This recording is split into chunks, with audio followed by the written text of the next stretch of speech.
Olá, queridos amigos e irmãos, como que estamos? Tudo bem com vocês? Então, como a própria Renata nos falou a semana passada, na aula que ela deu aqui para o nosso curso, embora tenha terminado o, o nosso livro de Aprendiz do Evangelho do primeiro ano, nossas aulas ainda vão até fins de novembro, e nós devemos agora incrementar com alguns outros conceitos, com algumas outras lições que são pertinentes ao aprendizes do Evangelho, né? Muitas das vezes, quando se fala aprendiz de Evangelho, imagina-se quase que exclusivamente se prender ao Novo Testamento. Não é bem isso, né? Até porque a doutrina espírita, além de abraçar a moral cristã, ela se baseia muito no que Jesus prometeu, que se encontra lá no Evangelho de João. E eu vou dar uma pequena lida aqui em João, no capítulo 14, dos versículos 15 a 17 e no 26, Jesus diz o seguinte: Se me amardes, guardareis os meus mandamentos. E eu rogarei ao Pai, e ele vos dará outro consolador para que fique convosco para sempre. O Espírito de verdade, que o mundo não pode receber porque não o vê nem o conhece. Mas vós o conheceis porque habita convosco e estará em vós. E no versículo 26 ele ainda diz o seguinte nesse contexto: Mas aquele Consolador, o Espírito Santo, que o Pai enviará em meu nome, esse vos ensinará todas as coisas e vos fará lembrar de tudo quanto vos tenho dito. Ora, para nós o Espírito Santo nada mais significa do que o processo de mediunidade, a comunicação entre vivos e mortos, né? A revelação trazida por Kardec na codificação do Espiritismo, deste mundo espiritual que nos rodeia e interage conosco, da qual nós somos pertencentes igualmente, tá?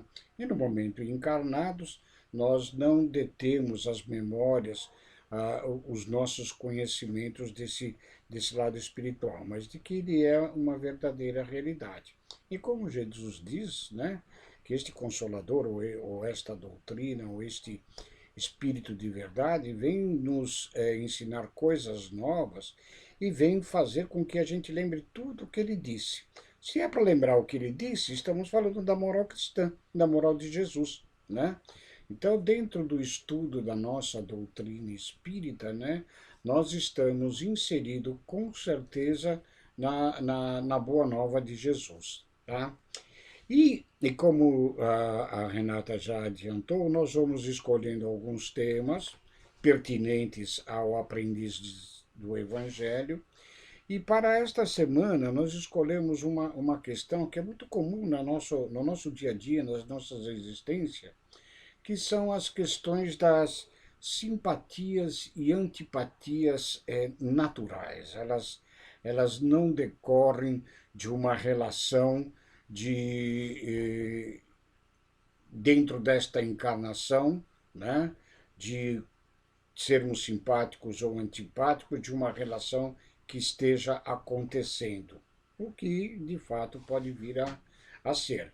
Mas aquelas simpatias e antipatias naturais que, quando se bate o olho com outra pessoa, ou se sente-se agradável de estar na presença dessa pessoa, embora nunca a tenhamos visto nesta existência, ou pelo contrário, né? Aquelas pessoas que nos causam um certo afastamento, nos causam um certo mal-estar, né? A expressão que se usa normalmente é aquela: nosso santo não se bate. E não bate mesmo, tá? E aí nós vamos ver, nós temos aqui no livro 2 do Livro dos Espíritos, no capítulo 7º, né, nas questões que vão de 386 a 391, que é o retorno à vida corporal, a vida do espírito quando ele reencarna. Tem aqui um item que Kardec subtitulou como simpatias e antipatias terrenas. É um trecho não muito longo, e nós vamos fazer algumas considerações, ok? Então, na 386, Kardec pergunta o seguinte aos espíritos: dois seres que se conhecem e se amam podem se encontrar em uma outra existência corporal e se reconhecerem? Esta é a questão. Aí a resposta vem bastante clara. Reconhecer-se, não. Mas ser atraído um para o outro, sim. Frequentemente, estas ligações íntimas fundadas sobre uma afeição sincera não têm outra causa. Dois seres se aproximam um do outro por circunstâncias aparentemente fortuitas, mas que são de fato da atração de dois espíritos que se procuram na multidão. Ou seja, no caso da simpatia, quando encontramos uma pessoa e de imediato a gente encontra aquela aproximação, aquela vontade de estar com a pessoa, nos sentimos unidos, né? Ela é decorrente já de existência anterior, evidentemente, onde nós já fizemos este caminho fraternal de nos unirmos e termos, talvez, já muitas afinidades. Não sei se vocês lembram, talvez seja o caso até de dar uma revisada, naquela aula, se eu não me engano, a 14, que trata sobre o casamento e o divórcio, né? Nós citamos algo semelhante quando falávamos do divórcio, que algumas pessoas se divorciam, ou seja, porque no casamento que nós fazemos, a maior parte ainda hoje, nesse planeta de provas e expiações, as uniões são uniões para se aproximarem de seres que ainda têm um certo antagonismo, né? Que em existências anteriores estiveram em situações de não afinidade e vêm unidos numa existência para esta aproximação e para estreitar laços do coração, né? Então se usa esta aproximação pela união do casamento. E muitas vezes um ou outro dos cônjuges, né, acaba podendo encontrar, nesta existência em que já se encontra casado, com um desses espíritos de maior afinidade, porque foi em outra existência um espírito que talvez estivesse igualmente casado, tiveram as suas afinidades, tiveram um amor um pelo outro, e não se reconhece nesta existência, mas sentem esta aproximação pela afinidade espiritual. E muitas vezes, nesses casos, quando isso muitas das vezes, esse encontro tem uma questão de provação, porque estando eu casado com uma pessoa com quem eu tenho que me afinar, me acertar, eu tenho uma responsabilidade perante esta pessoa e perante o planejamento que nós fizemos para nos unirmos e sermos espíritos também afins ao longo da nossa evolução. Mas se eu cair em tentação ao encontrar esse outro espírito que da minha afinidade, muitas vezes a pessoa acaba se separando, né? Ah, esta é a minha alma gêmea, este é o espírito com que eu me sinto bem. E de fato é. Mas só que, como já dissemos naquele vídeo, neste divórcio, né, nós estamos quebrando um compromisso, faltando com uma responsabilidade com a outra pessoa, e esta oportunidade de aproximação vai ser interrompida, ou seja, eu vou ter que reencarnar de novo com o mesmo objetivo de me afinar com aquele determinado espírito, pois que em tentação ao espírito de minha afinidade, eu acabei abandonando os meus compromissos e me deleitei, busquei a minha satisfação pessoal, entendem?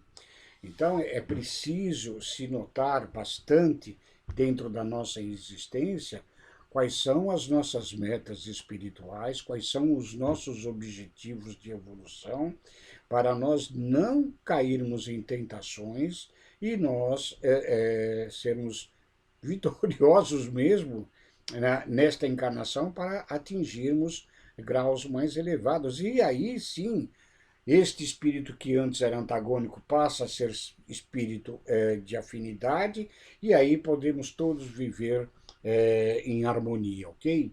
No livro Nosso Lar, nos estudos que nós estamos fazendo, na leitura e estudo, né, tem muito bem representado ali o caso Tobias, né, que casado na terra ficou viúvo e teve uma segunda núpcias, né, e ali vocês podem ver se desenrola a questão da fraternidade, do amor fraternal no plano dos espíritos.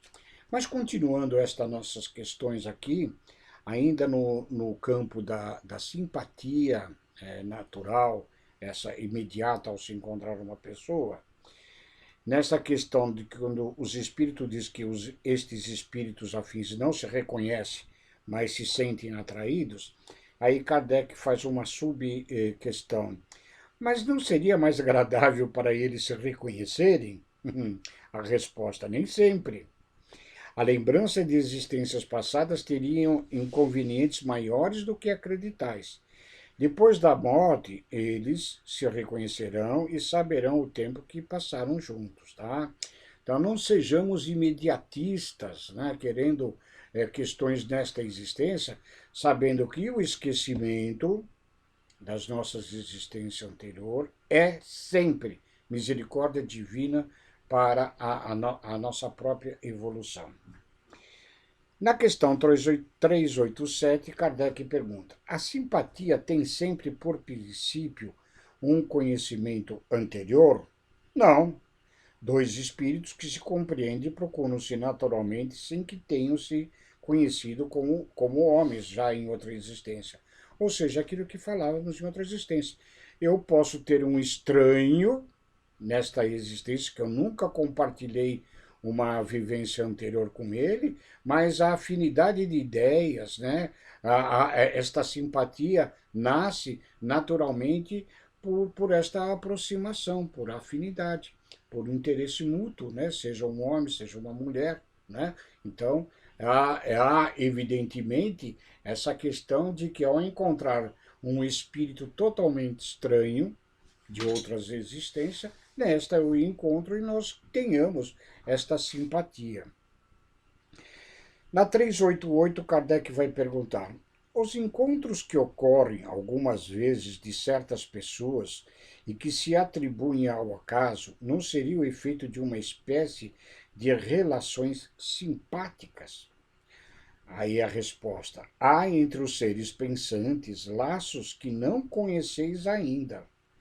O magnetismo é o guia desta ciência que compreendereis melhor mais tarde. Então, aqui ele está a questão de saber o que faz com que as pessoas se aproximam e também se repulsam, né? E aqui eles explicam que o magnetismo tem características que, com certeza, ainda nós conhecemos muito pouco, né? Então, nós sabemos que um ímã ele tem dois polos que se atraem e dois polos que também se rejeitam, né? Então, na questão espiritual, estas ligações e estes afastamentos se dão por um processo magnetismo do próprio espírito, ok? E agora ele vai entrar na questão, nas próximas 3 perguntas, sobre a antipatia. De onde provém a repulsa instintiva que se experimenta por certas pessoas à primeira vista? E aí a resposta: espíritos antipáticos que se adivinham e se reconhecem sem se falarem. A antipatia instintiva é sempre um sinal de natureza má? Pergunta Kardec. Dois espíritos não são necessariamente maus porque não se simpatizam. A antipatia pode nascer da dessemelhança da maneira de pensar, mas à medida que se elevam, as diferenças se apagam e a antipatia desaparece. Ou seja, né, não significa que eu, ao encontrar uma pessoa, eu sinto uma certa repulsa, né? Não significa que ele é uma má pessoa ou que eu tenha sido uma má pessoa na existência. Significa, e é o que acontece na maioria das vezes, né, um distanciamento de ideias contrárias um do outro fazendo com que nós olhemos o outro como, ou seja, às vezes até a questão que nós temos muito em voga hoje, até nessas questões pré-eleitorais, né, de amigos que deveriam ser amigos, né, se repulsarem por ideias e candidatos diferentes, né, fazendo com que hoje nas redes sociais se permeie uma batalha de mensagens que são, num certo sentido, totalmente insanas, né? E daí nasce, sem haver maldade de nenhuma das partes, né, esta antipatia. Ah, este é aquele esquerdista, né, no sentido pejorativo. O outro, ah, isso aí, ele é um da direita extremista, né, também no outro sentido pejorativo. E estas ideias fazem com que os espíritos acabam, antes amigos, se afastando por ideias e ideais totalmente diferentes, ok? Mas tem a questão também de espíritos mais ignorantes no sentido da luz do Evangelho de Jesus, de ignorantes ainda das leis de amores, que por maldade, por inveja, por ciúmes e por outras questões de defeitos que ainda carregamos, né, provoquem estas antipatias, que é o que nós vamos ver nessa última questão tratada neste subitem de simpatias e antipatias terrenas. É a questão 391, onde Kardec pergunta o seguinte: a antipatia entre duas pessoas nasce, em primeiro lugar, naquele que tem o espírito pior ou melhor? E aí a explicação clara dos espíritos superiores. Em um e no outro. Mas as causas e os efeitos são diferentes. Um espírito mau, ele tem antipatia contra qualquer um que o possa julgar e desmascarar. Ou seja, ele tem aquele sentimento egoísta dele, né? Então, qualquer pessoa que ele sinta que possa desmascará-lo das suas artimanhas, de alguma pessoa que não bate com as suas ideias, de alguma pessoa que vai contrária àquilo que ele deseja fazer, e muitas vezes esse fazer não é tão bom assim para as outras pessoas, né? Então ele já acaba fazendo com que estas pessoas se tornem sendo repulsas dele mesmo, ok? E continua. Vendo uma pessoa pela primeira vez, ele sabe que vai ser desaprovado. Seu afastamento se transforma em ódio, em ciúme. Ele inspira o desejo de fazer o mal. Né? Há as diferenças de ideias e ideais, mas há também essa questão de espíritos ainda muito voltados pelo orgulho e pelo egoísmo, por suas vaidades, né? Invejosos, ciumentos, que fazem com que até esta antipatia provoque até algumas malvadezas, ok? Agora, o contrário, o bom espírito tem repulsa pelo mal, porque sabe que não será compreendido e que não partilham os mesmos sentimentos.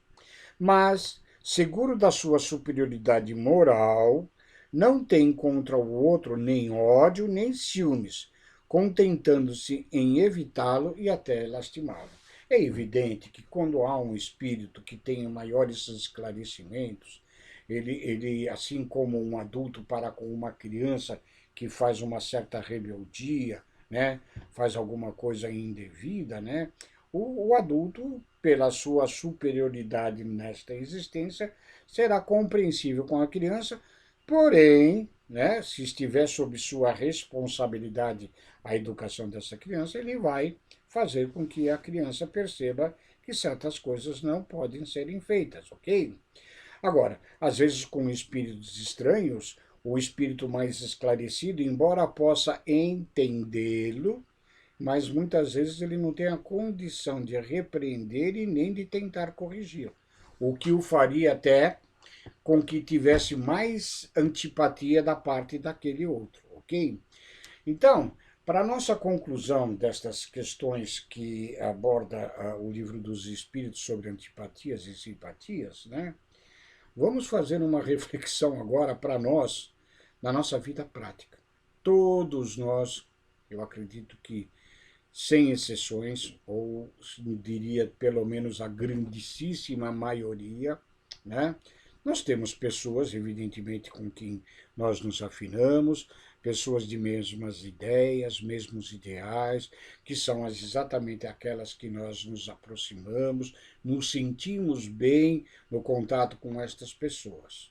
Mas também temos pessoas com as quais aquela história, o nosso santo não bate, e não bate mesmo. São questões trazidas de outras existências e, nestes casos, principalmente de antipatias à primeira vista, né? Ou que em segunda, terceira, quarta, quinta vista a gente ainda se mantém antipáticos e há uma certa repulsa, né?